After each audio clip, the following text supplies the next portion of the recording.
اگر ہم سندھ کے اسپیشلی 8 سے 10 ڈسٹرکٹس کا ذکر کریں، سرکاری ریکارڈ پر بھی موجود ہیں اور میڈیا میں بھی وہ رپورٹ ہوتی رہی ہیں، کم سے کم 1.5 سال کے اندر سکھر ریجن جو 8 اضلاع پر مشتمل ہے، اس میں 150 سے 200 افراد کو اغوا کیا گیا ہے۔ اس میں سب سے زیادہ جو متاثر ڈسٹرکٹ ہے اس میں کندکوٹ کشمور اور شکارپور ڈسٹرکٹ ہے۔ سب سے زیادہ اغوا برائے تاوان کی وارداتیں ان 2 ڈسٹرکٹس میں ہوئی ہیں۔ جب سوشل میڈیا پہ ڈاکوؤں نے ویڈیوز بنا کے شیئر کی تو یہ پوری دنیا میں، پورے ملک میں ہر طرف تنقید اس پہ ہوئی۔ کافی حکومتی سطح پر اپوزیشن نے، خود سوشل میڈیا پہ جو ایکٹیو لوگ ہیں انہوں نے سخت تنقید کی حکومت پر۔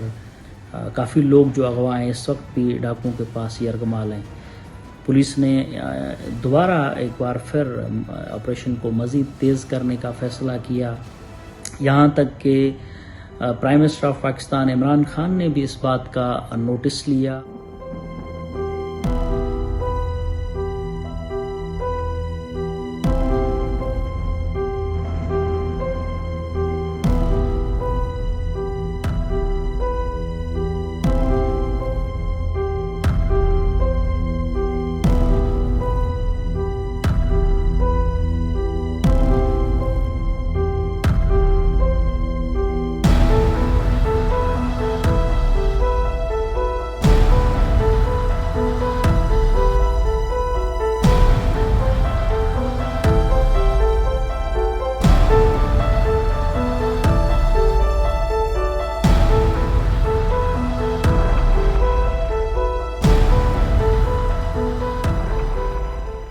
وزیر اعلیٰ سندھ کو سکھر ریجن کے 8 اضلاع کے حوالے سے، خاص کر کے جو کچے کا علاقہ ہے، گھنا جنگل ہے، اس دریائی سلسلہ ہے، اس حوالے سے بریف کیا گیا کہ کتنے ڈاکوؤں کے گینگز جو ہیں وہ آپریٹ اس وقت کر رہے ہیں، سرگرم ہیں کچے کے اندر، اور ان کی پشت پناہی کون کر رہا ہے، پوری بریفنگ دی گئی۔ اور